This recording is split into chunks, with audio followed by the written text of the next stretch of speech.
Welcome, everyone. Thanks for joining us today for our November Brown Bag in Science. We are very excited to have Susan Sigward with us today. I'm going to tell you a little bit about Susan, and then we will turn it over to her. And at the end, we'll allow some time for questions. So we do encourage you to enter your questions, type them into the question box throughout the presentation, and we will definitely allow for time at the end to answer some questions.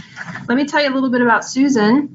Susan is an associate professor in the Division of Biokinesiology and Physical Therapy at the University of Southern California. She's also the director of the division's Human Performance Laboratory and the director of the MS in Sports Science emphasis. She completed her bachelor's degree in physical therapy at St. Louis University, her master's in anatomy from Wright State University. She then practiced as a physical therapist and athletic trainer before returning to school to get her PhD in biokinesiology with an emphasis in biomechanics at the University of Southern California. She also completed a postdoctoral fellowship in biomechanics in the Department of Orthopedic Surgery at UCLA.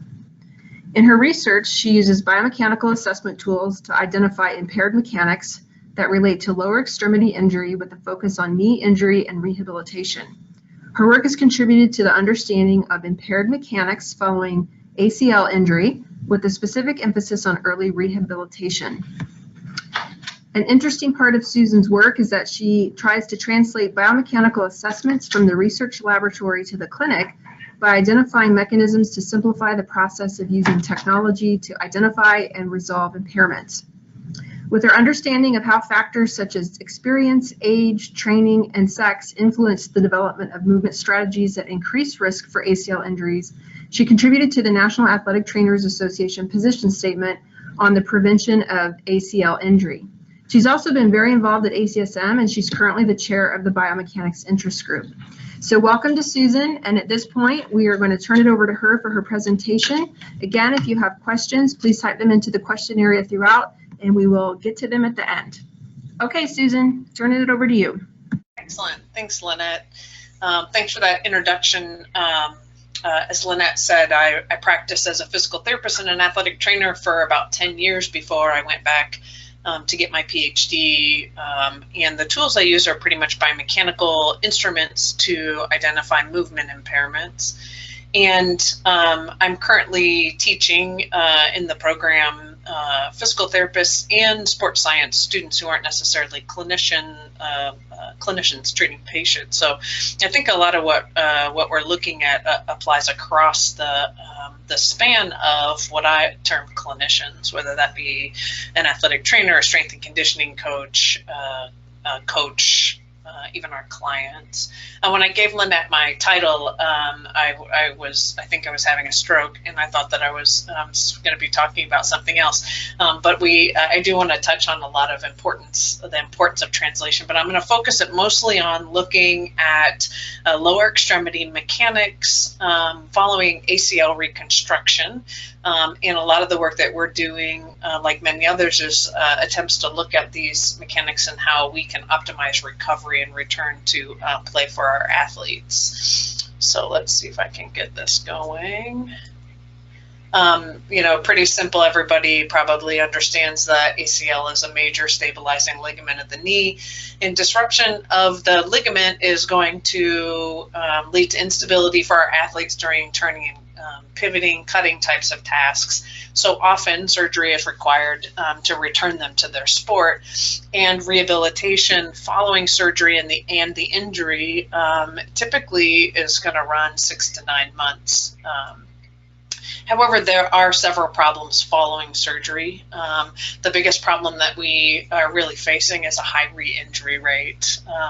One study found that up to 30% of the athletes who have had an ACL injury sustain a second ACL injury within 24 months of returning to their sport. What we also see are persistence of movement and functional deficits, and these deficits, I'll show you a few slides of other people's research sort of highlighting the deficits that I think are most important.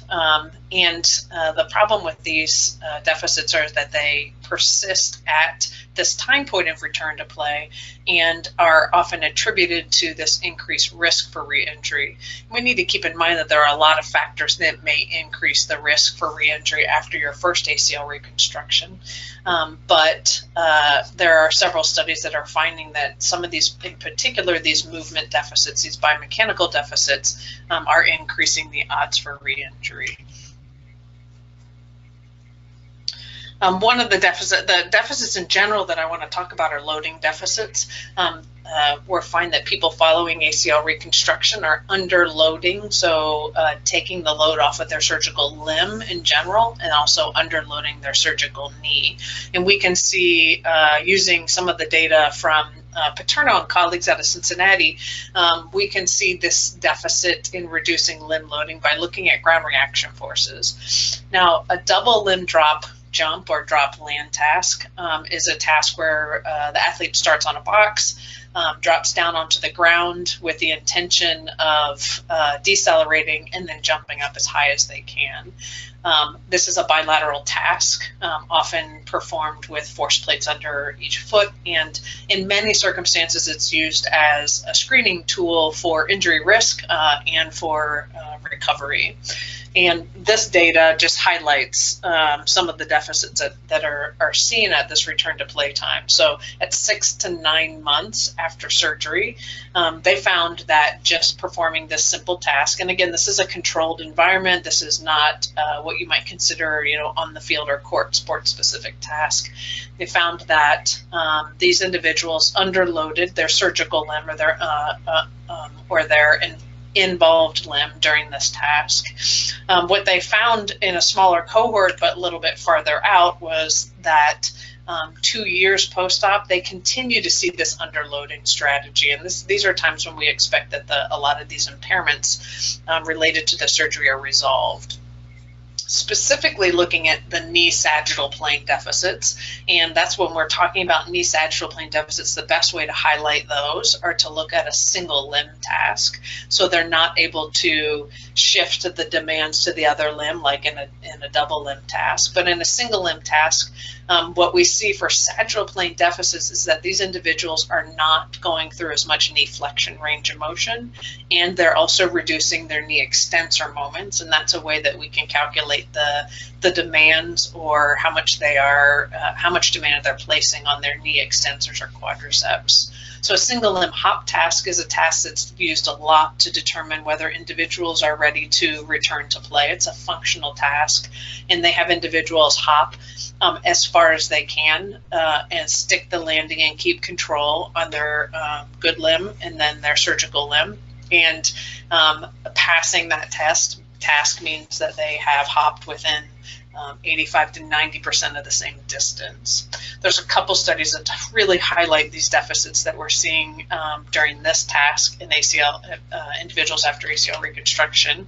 And Wren and colleagues, this is just showing what they found with respect to how much knee flexion the individuals are going through. And you can see in the involved or the surgical limb, they go through about 10 degrees less knee flexion during this task.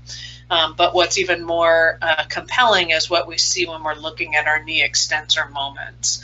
And I'm going to orient you to this graph because we're going to use this limb symmetry index or this ratio when we're looking at some of our data. So on the y-axis is knee extensor moment limb symmetry index, and it goes up to 1.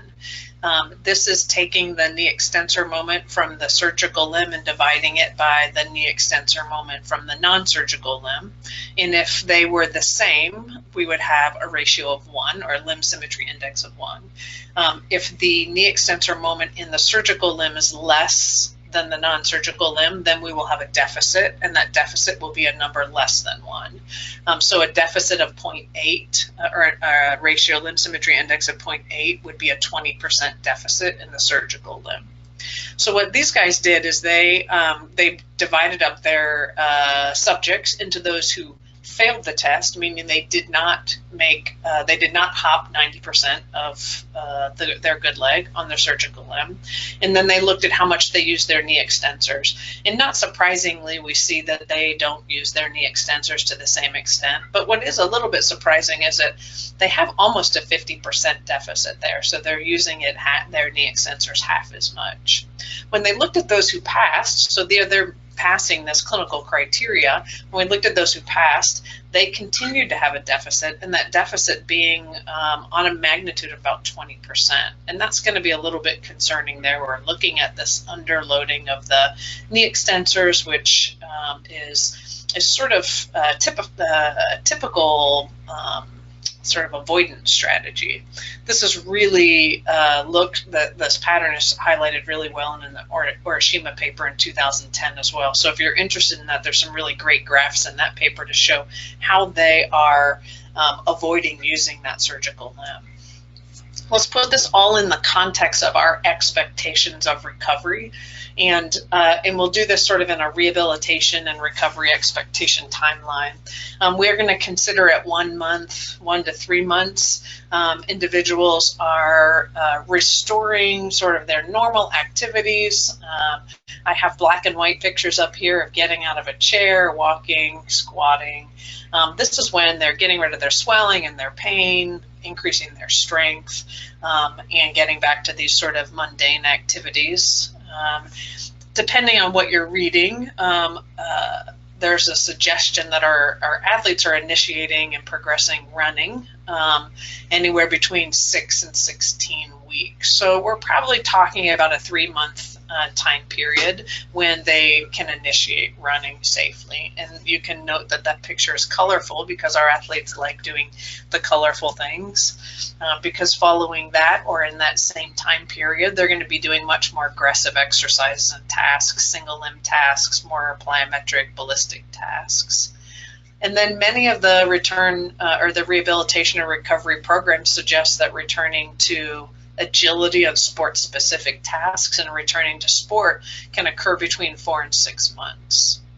So if we look at those expectations and we sort of overlay our danger squares, our red squares here, the data that we just looked at, we're still seeing some of these biomechanical deficits where they don't want to use their limb or they're not using their knee as much as their other limb. And this is in this 5 to 6 month period, even going up to 2 years. There are lots of studies. I've only sort of touched on a few examples here, but there are lots of studies that are identifying these deficits at this time point. What we decided to do is instead of looking at this time point, figuring out what to do there, what we wanted to do is sort of back up and look at this early time period and see what's going on there. There's a question mark here under with this underloading, but the question mark is not are they underloading early, but the strategies that they're using early in rehab, are they going to dictate what they're doing later in rehab? Is there something we can do earlier that may help them optimize what they're doing a little bit later? So what we started to do is look at data longitudinally, and it was not easy, but we had a total of maybe 15 individuals that we saw at 1, 3, 5 months, and when they started running and returned to play. And we followed them across those time periods, looking at some simple tasks early on and then some higher level tasks later. And what we quickly found out was that the patterns that we were finding in early rehab were not at all what we expected to find, and that we may need to pay a little more attention to these people early on. So we sort of focused our attention to this early time period to kind of figure out what was going on, and then ultimately going back to see how those affect long term.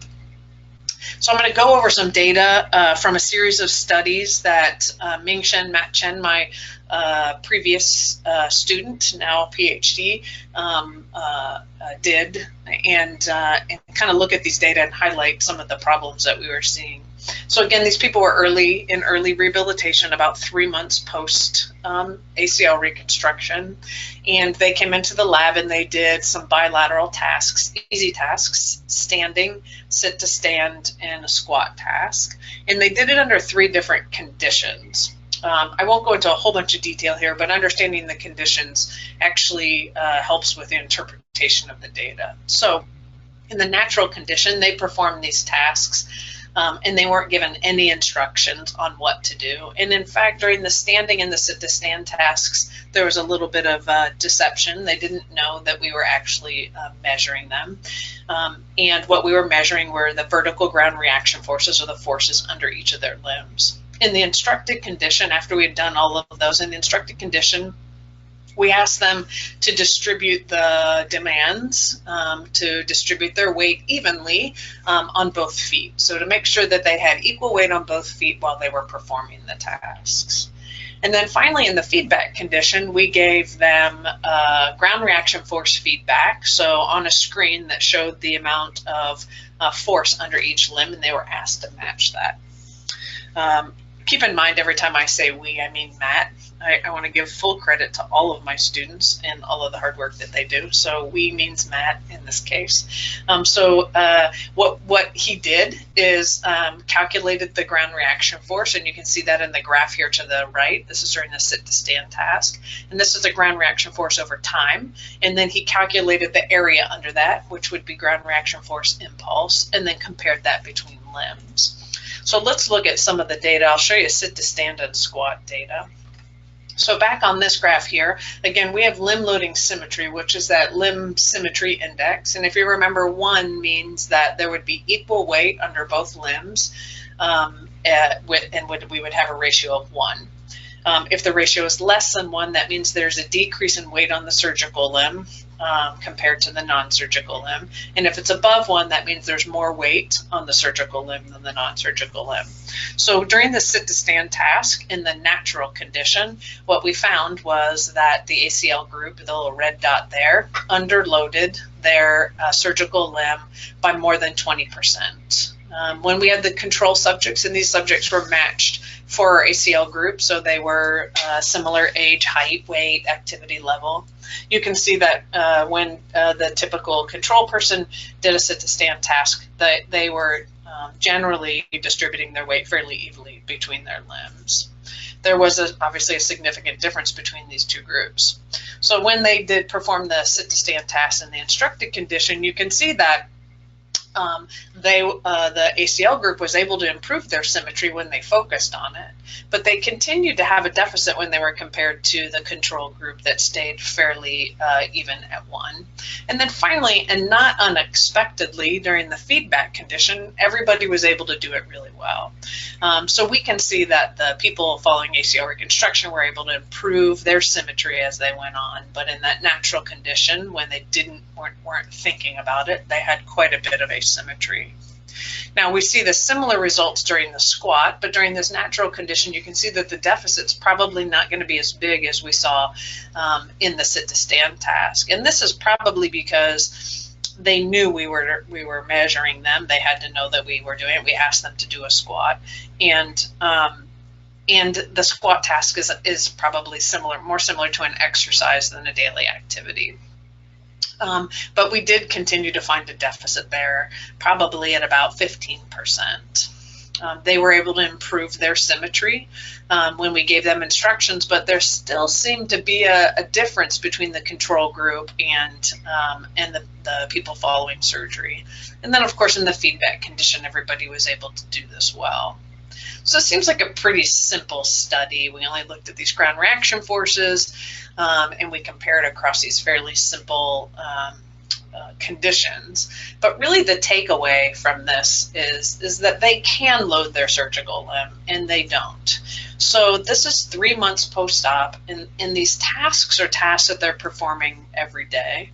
The squat task was just go down as far as you can and come back up. You know, if you have pain, then don't go that far. So what we're finding is that, and it's not surprising that this task is actually a submaximal task, and one that they can perform with distribution of their weight, 50% of their weight in their surgical limb. But this natural or spontaneous behavior is what's really concerning. These are, again, sort of daily activities, and they're naturally sort of underloading that limb. Is that something that they're doing throughout the day? Now, of course, this is a lab study, so we can't really say we have them do these tasks, and that is what they're doing throughout the day. So Matt followed this up with these same subjects and actually calculated what they did throughout the day in daily activities. He used these in-shoe sensors to calculate vertical force, and he actually validated this, meaning that the vertical force measures from the in-shoe sensors gave us this very similar information to force plates. And he measured their daily activities 8 hours a day for 2 weekdays. And this is just an example of some of the data. He looked at, the impulse or the area under the curve, but this is 8 hours of data, so that's a lot of curves. What he did is he calculated when they were in weight-bearing activities. So doing a bunch of pilot data found out that when the body weight, when the vertical force was less than 20% of body weight, that was pretty much a non-weight bearing activity. They were maybe sitting in their chair, their feet on the ground, that type of thing. So he calculated how much time they were in weight bearing activities and then how much force they had under each limb. And what we can see here is that between the limbs, the surgical limb in red and the non-surgical limb in yellow for the ACL group had a difference between limbs. It was about a decrease in about 22% of how much load they put through that limb. And that decrease there was smaller than what he saw in the control limbs. But also note that the non-surgical limb had similar loading to the control limbs. This is interesting that we are seeing that at 3 months doing regular daily activities that these individuals are not using their limb as much. We do need to keep in mind that when we look at individual data, there are some people that are doing this well. 3 out of these 13 subjects are probably within the range of what the controls were, that little dash line. So we would consider there'd be some typical asymmetry. But also you can see that there are some people that are not doing this well at all. And when we went back and we looked at how does their daily data or their daily loading relate to the loading that we saw in that natural condition of the sit to stand, you can see that the person, let's see the diamond on the far left side of this graph, you can see during sit to stand they had maybe about a 25% deficit in force during the sit to stand, and their daily loading they had maybe a little bit more than 40%, maybe 43% decrease in loading throughout the day. Whereas when you're getting closer to those that had symmetrical loading during the sit to stand, they had more symmetrical loading throughout the day. So this sit to stand task actually was a nice task to kind of get an idea of what their daily behaviors are. Also keeping in mind that this is natural. This was sort of a deceived assessment of what their loading is. The other thing that came out of this study, and which I think is really important as far as translating clinically, is that they practice underloading throughout the day. So that practice is really critical because they're practicing it across different activities with different contexts and in slightly different demands. And if you think about training your athletes, you know, long past are the days where you just did isolated lower extremity strengthening exercises for an athlete, you know, so you're going to be challenging them in different ways. You're going to be challenging their balance, challenging them in different contexts, different positions, because that is a powerful mechanism for motor learning. And we are now looking at these individuals walking throughout their day, and they're not just getting out of their chair, they're getting out of their car, they're getting off the toilet, they're not just walking across the room, they are walking on grass and walking throughout the house, different obstacles. And Matt determined that they were practicing this for about 3 hours a day. Interestingly, enough too, you would think at 3 months post-op that they would practice this less, or they would have less weight-bearing activities than the control group.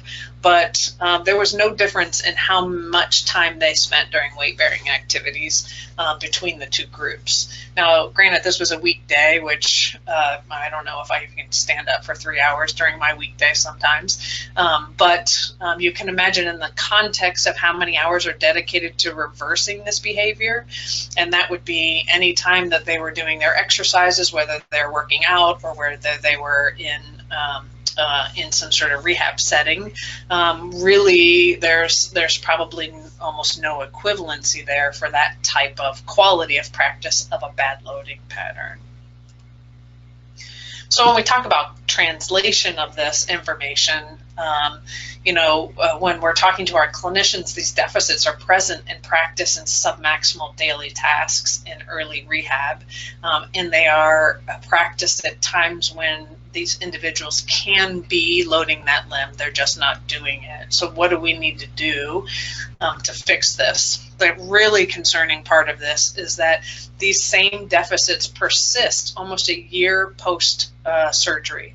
And when I say these deficits, I mean during a squat that doesn't have any body weight, or sorry, doesn't have any weight, just a body weight squat. There are a couple studies that have shown that individuals still underload the limb or the knee, and in particular this RUS study found that there was a 17% deficit in knee extensor moments during the same task almost a year after ACL reconstruction. And again, this cannot be because they can't meet the demands of this task. The other part of this for clinicians to understand it, it's really difficult to see. We've done a couple studies looking at the squats, here, and at 3 months post-op, again, we saw a 38% decrease in knee extensor moments, and this is calculating this with our motion analysis. We were able to identify a 2-degree difference in knee flexion angle between the limbs. So even in a bilateral task, that compensation between limbs is 2 degrees, and that is really hard to see with the naked eye. No differences in hip flexion angle. So for clinicians to be not jumping forward to these more demanding tasks and assuming that these less demanding tasks are being performed well. And then as a client or a patient, what you need to be emphasizing, especially with these kids, is what you do throughout the day matters. And of course, we try to emphasize that in everything that they do, but with respect to their daily activities, with respect to what they're doing with their leg throughout the day, that really matters. Check our time here. And how are we going to be talking to them about their practice throughout the day? The reason, the motivation for me to actually start looking at early rehab is my lab, my biomechanics lab is inside of a physical therapy and a training facility. And I was standing outside one day on the phone, and 2 of our subjects walked out. They were twins. They both had ACL reconstruction, and they had just walked out of their rehab. They weren't in the lab at the time, and they were doing pretty well. Like, just watching them, they could walk well. They could do their squat. They could do their exercises. And as soon as they walked out the door, they started dragging their legs, and they were limping. And I thought, well, wait a minute, they just practiced a lot of stuff in there, and now all of a sudden they're not doing it anymore. So this stuff really matters. And I think I have just a minute here to touch on a few things that require a little more detail in presentation, but I just want to touch on the translation part of this is how do we as scientists help our clients and clinicians identify these deficits that I've already said are difficult to see. And there's a lot of technology out there, and a lot of what we're trying to do is figure out what of these tools, accessible tools, are really appropriate for biomechanical assessments. We've done a lot with the inertial sensors. A lot of these deficits we're seeing during gait, which is really concerning as well, very similar deficits, but that would be for another topic. But what we did using these inertial sensors is not try to reproduce a calculation of a joint angle. So what we can't do with this technology is say, hey, this is my motion analysis lab, and now I want to use these tools to do the same thing it does. we've taken a little bit of a different perspective, and what we're saying is, hey, these tools give us this information. Is any of this information, is any of these data streams, in particular for the inertial sensor, we have found shank angular velocity, so angular velocities come out of these inertial sensors. Does any of that information relate to deficits that we find important? And again, a knee extensor deficit during gait, we found that the angular velocity of the shank, the ratio between limbs and that angular velocity, really gives us information about this knee extensor moment deficit during gait. And again, that's another longer topic of how that happens. But looking at what type of information we can get out of that, and is it important? And finally, there's a series of studies here by Krista Marie Pratt, who is also one of my former PhD students, using these inertial sensors to detect knee power deficits during the single limb loading task. And we found that the thigh angular velocity between limb ratio is related to a between limb ratio and power deficits during this task only. Trust me, we've been trying to look at different tasks, but the makeup of this task, and it's actually able to predict a deficit greater than 15%, this task, using this measurement with pretty high sensitivity and specificity. So the importance of translation and understanding that we have deficits when we can't see them, and that we need to address those in our rehab. And then the importance of translating what we're detecting in the clinic in the lab out into the clinic, whether it be using in-shoe sensors, inertial measurements, different types of cameras, etc. And then I just want to finish with highlighting all of the people that do all of this great work, former and current students. Ming Shen, Paige, and Krista Marie are former students, hence the PhD. Sarah is a current, Sarah and Sarah one is a current and a former master's student, and then some of our funding sources. And I will open it up for questions. Great, thank you, Susan. That was an excellent presentation, and I think one of the probably best examples of how we can translate science into the clinic that we've had so far. We do have a few questions. I'm going to start with this question. This person is asking, have you done any research trying to correct these early loading asymmetries that are happening during daily activity?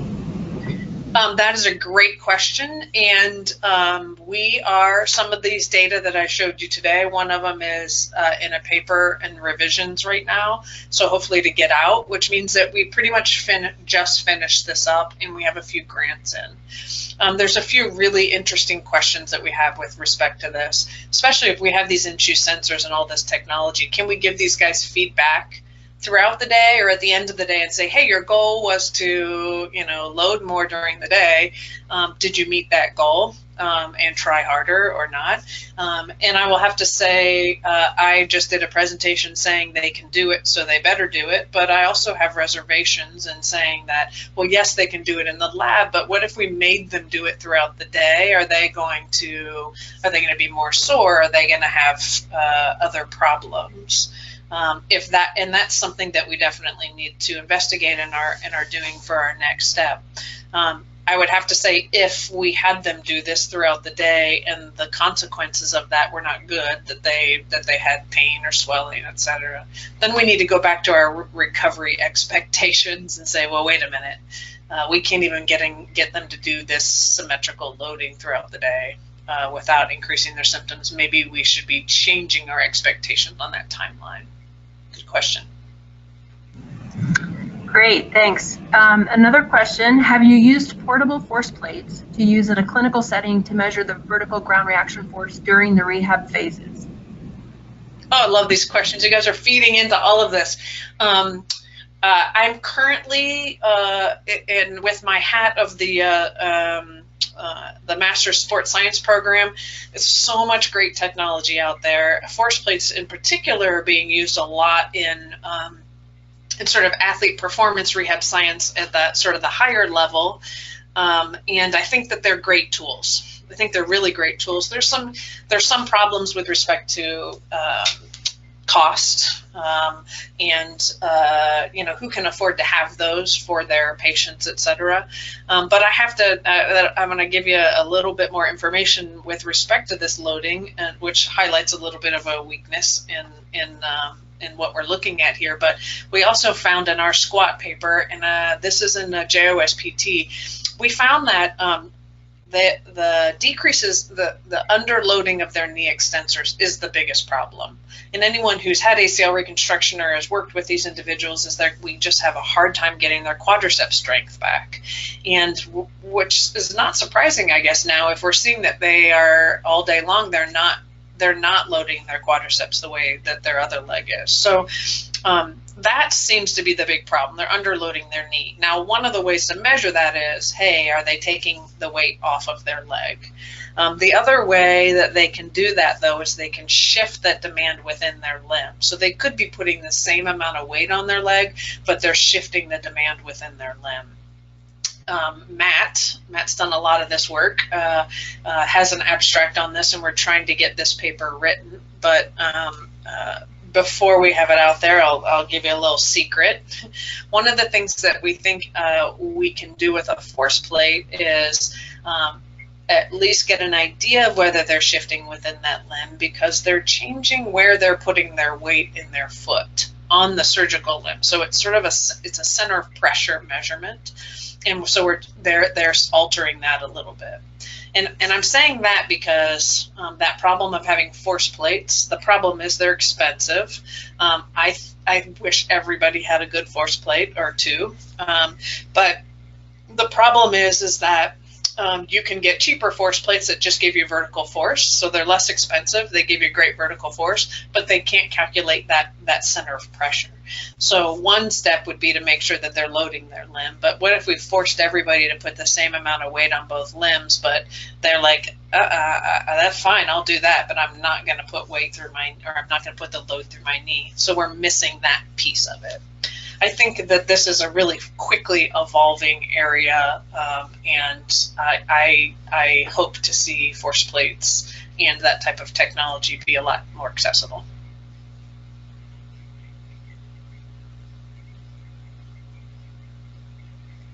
Great. We have a follow-up to that.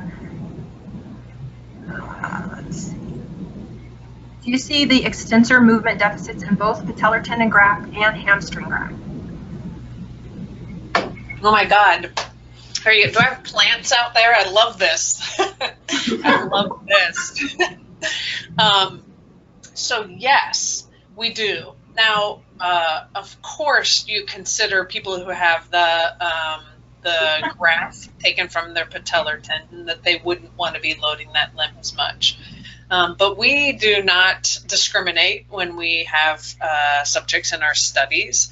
And if we were to do group differences, we may find that the patellar tendon graft, and I'm only saying may because we haven't done this, we may find that they have more of avoidance than the other, than any other surgery, the hamstring or the allografts. But when we look at our data distributed across, there are people who have, have no disruption in their extensor mechanism that show these exact same avoidance strategies. And we also have people that look great who have had patellar tendon grafts. So I'm trying to stay away from dichotomizing people like that, because I think it lets people off the hook.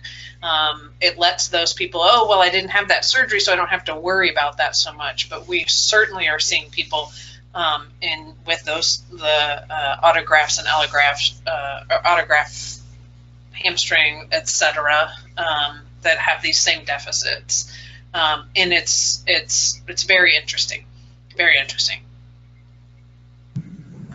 Great. We have a couple of questions about the use of technology. So one is, how was the shoe sensor perceived during the study? And then sort of a follow-up to that is, how have developments in technology sort of improved your ability to do the work that you're trying to do? So the shoe sensors, we've looked at a lot of them, and there are so many coming out. So I have a lot of them coming across my desk. And I have to tell you, there's pros and cons to a lot of them. So there are some that are very thin, and I think the question may be physically perceiving them. How do you feel them in your shoe? But I can also talk to the perception of using them. But some of them are very thin, and so you don't feel them very much in your shoe. But then they have their components on the outside, more on the outside of those, so there has to be some other piece of this technology that's on the leg or on the top of the shoe. So that then, that's just a sort of a pro con. I don't feel it, but then I have this other technology or this other thing I have to manage. And then there are some that are thicker. The ones that we used are thicker. They were probably more along the lines of, putting in off-the-shelf insole. I don't think anyone really had any complaints about the pieces of it, but these in particular were ones that we were storing the data on the device, and that was really important for us because we needed to have all of the data. And that did require a little sort of hard piece in the insole, but I don't think anyone really had any problems with that. There are some that will Bluetooth the information to you, go to your phone or whatever, and I think those may be in the future the way to go for patient feedback, because we can drop some data points through that connection and not be so concerned about it. But with respect to research, we probably need to be storing that information on the device. So there's lots of different designs here. Some of them are really good, some of them are bad. Not bad, but some of them have their limitations with respect to durability, etc. What was the second one? Just how the use of technology has sort of been able to improve the things you're trying to assess. Yeah, I would have to say that this recent technology has not improved the way that we're trying to assess things. I still think, the really expensive force plates and the really great cameras are the gold standard, and they probably will be the gold standard always. So when you think of a gold standard measure, you're not thinking about improving the accuracy of the measurement. What they're doing is improving our ability to assess things outside of a lab. So in that case, there are going to be certain assumptions that we need to make from these different technologies. And again, with the explosion of these different technologies, we need to make sure that whatever this commercial device is, that it's actually measuring what it says it's measuring, first of all, and then what it says it's measuring, is that valuable to us? Just because it's measuring it might not be valuable. And I think the world of running and wearable sensors is probably the sort of the world that's going fastest with respect to figuring out what's good, what is the information I can use that's important, and what's not important. That's not necessarily my expertise, but I think Rich Willey in Montana is doing quite a bit of that. But I think if you look at it in the context of all these devices are not reproducing things, our gold standard measures, but they're giving us some way more information than we had before. You can think of like a catapult device or a Stat Sports. I don't want to pick a certain brand, but everybody says, "Oh, I want to go see if they can wear this on the field and if I can assess their cutting mechanics." Well, you can't. You can't assess their cutting mechanics. You're not going to get the same thing you get out of the lab. But boy, you sure can see what their exposure is. You can see how fast they're going, how long they're going. You can get an idea of different types of accelerations and decelerations, and that's way more information than we ever had before. So that's sort of a roundabout answer to that question, I think. Great, thanks. We have time for a couple more questions. What are your thoughts on measuring shock attenuation with inertial sensors to attempt to identify unloading on the involved limb? I think that there's some really good potential there. I think a lot of times that clinicians or trainers or even coaches and athletes want everything to be very sport specific. But I think you guys all need to understand that if you want to identify a deficit in particular, you need to find a task that will highlight that deficit and a task that you can reproduce. So let's say you get a measure of 100 out of whatever sensor during drop landing task. So you need to know that 100 is either good or bad, and you need to be able to apply that to the next person. What you don't want to do is then have, if you had a number of 10, you'd be like, oh, that's really good, or 100 of 2,000, that's really bad. So every time you have a new device, you need to be able to look at what that output is from that device and then put it in the context of a task that you're using to sort of screen these individuals. And shock attenuation is something that can be measured during running, and that's what I said, that I think these guys are may be very beneficial during looking at this during running, because in the good old days, the accelerometer that is in the inertial measurement unit right now used to be this little teeny device. It's still a little teeny device, but it wasn't in a fancy package. And it was put on the tibia, and it was secured there really tightly, and it had a wire on it. So back in the day, that's how they were measuring the tibial shock, or the just shock through the leg now, or the impact forces through the leg. So these sensors are going to have their limitations because they're not like practically pinned into your bone, but I believe that a lot of these companies are getting better at helping give us some good signal for shock attenuation. If you were looking with respect to ACL injury, then you may be looking at like a drop landing task, and may be able to get some good information on shock attenuation there. Again, the trick will be, what is your reference point? If your reference is the other leg, that's good. But if your reference is this person doing it better than the next person, then that you really need to figure out that output from each of the sensors. Great. Okay, so we have a psychology question for you now. Yeah. So we know that there's a psychological component to recovery, and particularly for athletes who have surgery or reconstruction of any sort. Has anybody looked at what psychological variables, if any, might be related to some of these loading mechanics that you're finding following ACL injury? Wow. Yeah.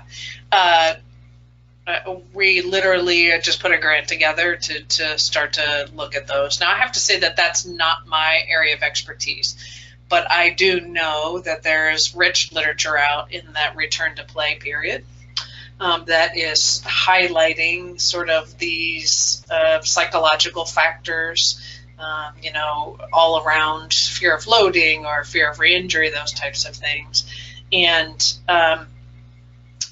I have to believe that there's going to be a similar component to that in this early rehab, because really our premise is that they developed these patterns because they hurt their knee. They hurt their knee, they had surgery, it hurts, it doesn't work like I want it to. So, and that's all true right after surgery particularly. So now I am dragging my leg around and I'm not using my knee, and now I want to walk around and do regular things. There has to be sort of a component of that. I don't know the magnitude of that influence, but yes, I don't know of anyone who's looked at it. I know, but that is something that we're very interested in. Somebody do it. Awesome. So that means there's room for collaboration between the sports psychologist and the biomechanist. Oh, for sure. All right. At this point, we would really like to thank Susan for her time. We also want to thank all of you for supporting the Brown Bag series during 2018. We're going to take a break in December. We'll be back in the new year. So happy holidays to you all. And for those students out there who have their final exams coming up, best of luck to you. And at this point, here in the national office, we are going to end by thanking Dr. Sigward with a round of applause, and we'll say goodbye to you all. Thanks again, Susan. Thank you.